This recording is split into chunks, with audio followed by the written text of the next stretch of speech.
Okay, so hey guys, today I'll be doing part I don't even know for what if Goku was the reincarnation of Yamoshi.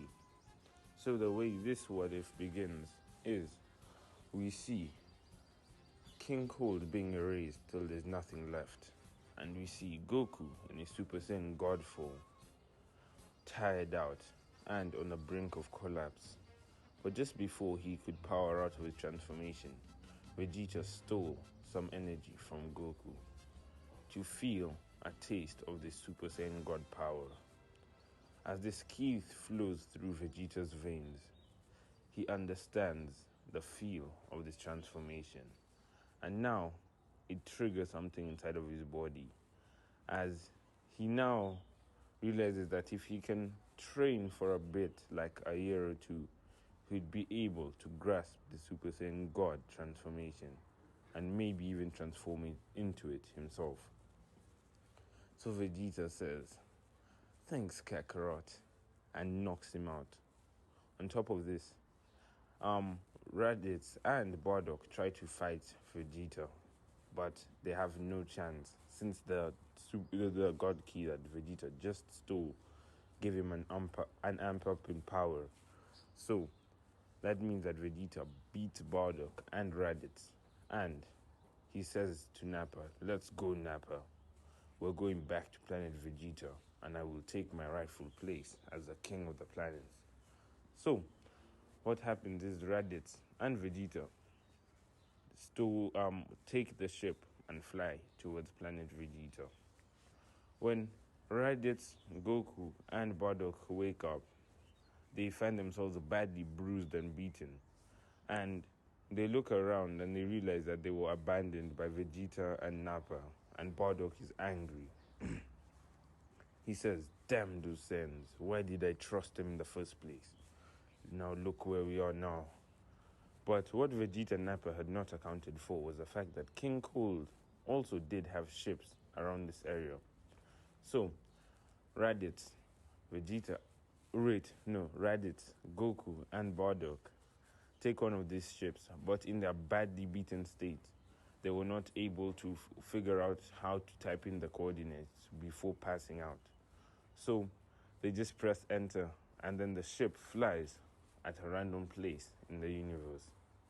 So, by a matter of chance, this ship lands on planet Yardrat, and Goku meets the Yardratians, and they talk with Goku, Raditz, and Bardock, and they see how they were badly beaten, battered, and they give some hospitality since the Yardratians are a kind race. And the Saiyans recover, and they even get a Zenkai boost from this.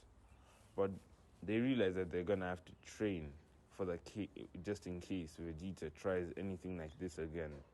Due to the fact that Vegeta has such a great pride, there's probably a chance that he would come to planet Earth at some point to try and fight Goku. So, due to this, the Yardratians tell the Saiyans about their unique techniques such as the instant transmission, cloning, gigantification, and forced spirit fusion. So, Goku is intrigued by this and by the extreme meditation that the Yardratians do. And he asks them, do you think that this would help him control his legendary Super Saiyan form? To which they say, it's quite possible, but we'll never know until we try, will we? So, the Saiyans then go through a full year of training, each of them learning the techniques of the Yardratians, such as instant transmission. But each of them take on a unique skill that's different to the ones we know in usual. Bardock, due to the fact that he loves the great ape form as it reminds him of his Saiyan pride, decides to learn gigantification. Goku takes a different route instead, and he looks at this forced spirit fission, and it reminds him of the spirit bomb that King Kai was talking about. So he decides to take on forced spirit fission, while on the other hand Raditz looks at the healing ability that the Yardratians have and think it would be very helpful. So that's what he takes up. And due to the fact that on Earth they have their own version of a cloning technique, none of them really learned that in the first place. So now, all of them instant transmit back to planet Earth, and they are completely new animals. Like they are not the same as the way they left. They decide to first go to Kami to ask Kami if he knows any other ways to train, and Kami refers Goku to King Kai, and King Kai shows Goku a variety of more techniques that he could learn, and this is the Kaioken that Goku learns, and the Spirit Bomb. And Goku thinks of combining the Spirit Bomb and Spirit Fission would make a very powerful technique. So now, the Saiyans train in the time chamber for a bit longer, and they come out stronger than ever. Goku had even learned a new form. Bardock and Raditz had learned the Super Saiyan transformation and now all the way into grade 4. And everyone's stronger in general. So now, we see coming out of a time machine a man with purple hair. This is Future Trunks. So, this Future Trunks is actually from the point where Vegeta was still on planet Earth. So Vegeta was on planet Earth for a while, and that's how basically Future Trunks was conceived and stuff. So in the future timeline, in this scenario, Vegeta could still be alive. It's just that he hasn't come back to Earth ever since he heard that Goku had died and that the other Z-Fighters were killed by the androids. So this angered Goku as he thought that in the future Vegeta did not even care about his own son, which makes Goku more resolute that he does not deserve to be the king of planet Vegeta. And he decides that one day he will take the place of king and run the Saiyans in a way that makes them pure of heart. So, now, we see Future Trunks telling Goku about the androids. And Goku thinks, and Goku decides to flex his power and shows Future Trunks and asks him, do you think the androids could defeat this power? And Trunks said, yes, your Super Saiyan God or legendary Super Saiyan transformations will not be enough. And Goku says, thank goodness I trained.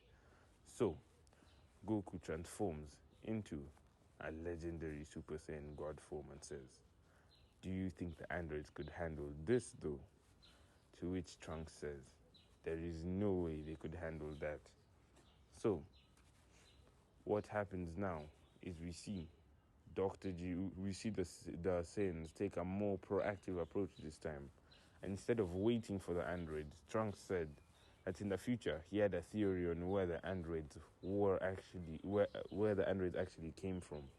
So they go into Dr. Jiro's lab and they see Dr. Jiro working on the androids. So instead of being patient and waiting, they instead kill Dr. Jiro. But they don't completely destroy his body. They keep his head for Bulma to research on. Then after that, they